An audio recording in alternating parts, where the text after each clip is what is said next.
رات کے 9 بجے تھے۔ میں اسکول آفس میں بیٹھا پیپر چیک کر رہا تھا جب دروازے پر دستک ہوئی۔ میں نے پیپرز ایک طرف رکھے اور دروازے کی طرف بڑھا۔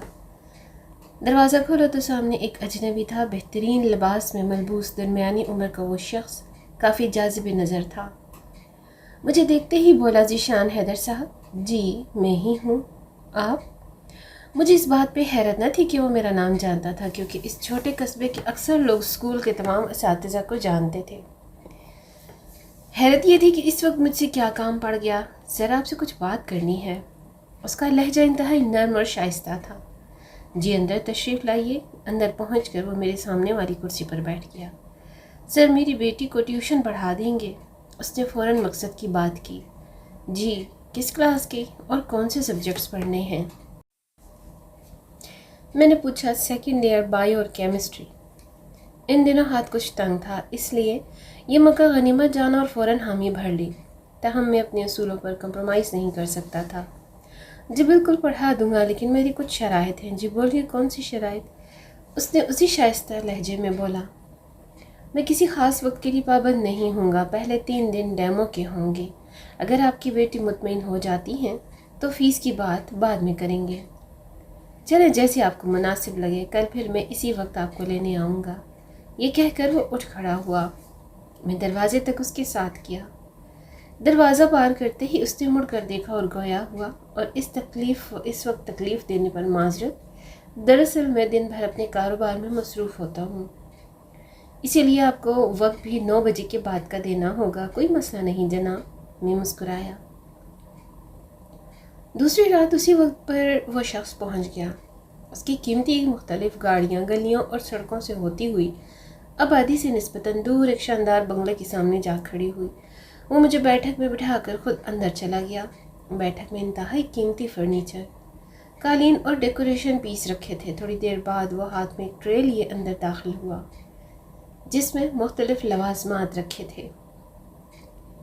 سر آپ یہ نوش فرمائیں، تب تک آ جاتی ہے۔ یہ کہہ کر وہ واپس چلا گیا۔ 10-15 منٹس بعد وہ لڑکی اندر داخل ہوئی۔ السلام علیکم سر، اس نے سامنے والے صوفے پر بیٹھتے ہوئے کہا۔ جی وعلیکم السلام بیٹا، میں نے جواب دیا۔ کیسے ہیں سر آپ؟ میں بالکل ٹھیک، اور آپ؟ سرسری سے تعارف کے بعد میں نے اسے پڑھانا شروع کیا۔ وہ انتہائی ذہین معلوم ہوتی تھی، ہر بات کو فوراً سے پہلے پک کر رہی تھی۔ میں دل ہی دل میں خوش ہوا کہ سر زیادہ کھپانا نہیں پڑے گا۔ تقریباً آدھے گھنٹے بعد ہی دونوں مضامین کے سلیکٹیو ٹاپکس کر لیے۔ سر بس سلیکٹیو ٹاپکس ہی ہیں، میرے خیال میں زیادہ سے زیادہ 10 دن ہی لگیں گے۔ اس کی بات پر میں قدرے مایوس ہوا۔ میں تو سمجھا تھا کہ 5-6 ماہ کا ٹیوشن ہے۔ خیر، جی بالکل، آپ کل تک جو ٹاپکس آج پڑھے ہیں وہ تیار کر لینا۔ ٹھیک ہے سر۔ دوسری رات اس نے وہ تمام ٹاپکس اچھی طرح تیار کیے ہوئے تھے، اور میں حیران تھا کہ اس قدر ذہین اسٹوڈنٹ کو ٹیوشن کی ضرورت کیسے پڑ گئی۔ اس رات پڑھ لینے کے بعد آئرہ نے جھجکتے ہوئے کہا، سر آپ سے ایک بات پوچھوں؟ ہاں جی بیٹا جی پوچھیں۔ آپ جنات پر یقین رکھتے ہیں؟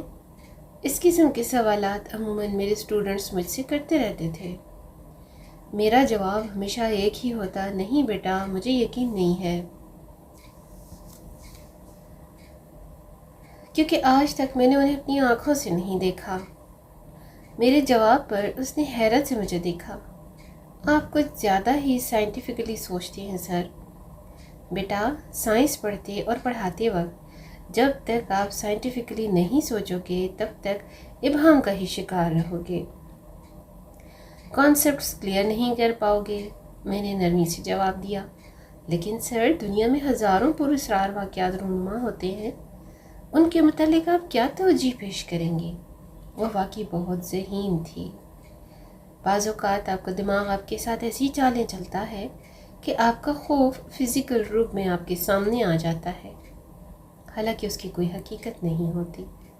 میرے جواب پر اس کے چہرے پر مایوسی اور ناگواری کا ملا جلا تاثر تھا۔ تیسری رات بھی پڑھنے کے بعد اس نے دوبارہ وہی بات کی، آپ کو جنات پر یقین ہونا چاہیے سر۔ میں نے حیرت سے اس کی طرف دیکھا۔ کیوں؟ کیونکہ لازمی نہیں کہ جو آپ کو نظر نہ آئے اس کو وجود ہی نہ ہو۔ اس کا لہجہ عجیب تھا، لیکن میرے خیال میں کسی چیز کو دیکھے بنا اس پر یقین کر لینا بے وقوفی ہے۔ تو آپ کے کہنے کا مطلب ہے کہ جو لوگ جنات پر یقین رکھتے ہیں وہ سب بے وقوف ہیں۔ اس کا چہرہ سرخ ہونے لگا۔ میں ایک لمحے کو حیران ہوا۔ شاید، میں نے دھیمے لہجے میں جواب دیا۔ آئی ایم سوری ٹو سے، آپ کی سوچ بہت ہی غلط ہے سر۔ اس کا لہجہ طنزیہ تھا۔ آج تک کسی بھی اسٹوڈنٹ نے مجھ سے اس طرح بات نہ کی تھی۔ تاہم میں نے برداشت کا دامن تھامے رکھا۔ تو بیٹا آپ یہ کیوں چاہتی ہیں کہ میں جنات پہ یقین کر لوں؟ آپ کے یقین کرنے یا نہ کرنے سے کیا ہوگا؟ کچھ بھی نہیں۔ جن کا وجود ہے یا جو ان پر یقین رکھتے ہیں، کسی کو کوئی فرق نہیں پڑنے والا۔ یہ کہتے ہی وہ غصے سے اٹھی اور اندر چلی گئی۔ میں حیران پریشان اسے جاتا دیکھتا رہا۔ پھر آہستہ آہستہ اس کا لہجہ بدلنے لگا۔ وہ بضد تھی کہ میں جنات کے وجود پر یقین رکھوں، جبکہ میں ایسا نہیں کر سکتا تھا۔ آخری رات جب اس کے تمام ٹاپکس ختم ہو گئے تو وہ بولی، اگر کبھی جنات نظر آ گئی تب تو یقین کریں گے نا؟ ہاں بیٹا، جس چیز کا وجود ہی نہ ہو وہ نظر کیسے آئے گی؟ میں ہنسا۔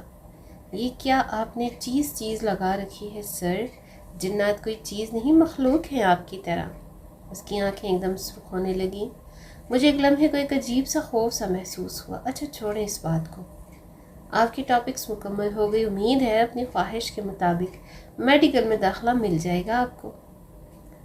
میں نے بات بدلنے کی کوشش کی، اور امید ہے آپ کو جنات پر یقین آ جائے گا۔ اس نے طنز کیا۔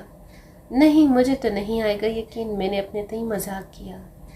عجیب گھمنڈی انسان ہیں آپ۔ یقین نہیں کرنا تو نہ کریں، لیکن یوں خدا کی مخلوق کا مذاق تو نہ اڑائیں۔